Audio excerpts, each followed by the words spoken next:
Hello అండి, అందరికీ నమస్తే. నేను మీ శ్రావణి. నా స్టైల్లో కొత్తిమీర టమాటా పచ్చడి ఎలా తయారు చేసుకుంటానో చూపిస్తాను రండి. ఈ పచ్చడి అనేది మనం దోశ, ఇడ్లీ, అన్నం, చపాతీలో కూడాను మ్యాచ్ అయిపోతుందండి. అంత బాగుంటుంది. ఒకసారి ట్రై చేసి చూడండి. ఫస్ట్ అయితే ప్యాన్ పెట్టుకొని ఆయిల్ వేసుకోవాలండి. ఆయిల్ వేడయ్యాక ధనియాలు, జీలకర్ర అయితే వేసుకోవాలి. అవి కొద్దిగా ఫ్రై అయ్యాక అల్లం తెల్లుల్లి వేసుకోవాలి. తర్వాత పచ్చిమిర్చి టేస్ట్ తగ్గట్టు వేసుకోవాలండి. పచ్చిమిర్చి ఫ్రై అయ్యాక టమాటాలు అయితే వేసుకోవాలండి. టమాటాల్లోనే ఉప్పు, పసుపు కొద్దిగా వేసుకోవాలి. తర్వాత టమాటా అనమాట కొద్దిగా స్కిన్ సెపరేట్ అయ్యాక కొత్తిమీర అయితే వేసుకోవాలండి. కొత్తిమీర వేసుకున్నాక కొద్దిగా ఫ్రై అయ్యాక చింతపండు అయితే వేసుకోవాలండి. ఇవి పూర్తిగా చల్లారేంత వరకు పక్కన పెట్టుకోవాలండి.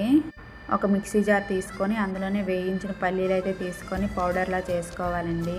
తర్వాత మనం ముందుగా ప్రిపేర్ చేసుకున్న మిశ్రమాన్ని మొత్తం వేసుకొని మిక్సీ పట్టుకోవాలండి. తర్వాత మనం నార్మల్గా ఎప్పుడు పెట్టుకునే తాలింపు అయితే పెట్టుకోవాలి. చూసారు కదా, ఇలా తాలింపు పెట్టుకొని ఇంగు మాత్రం వేసుకోవాలండి.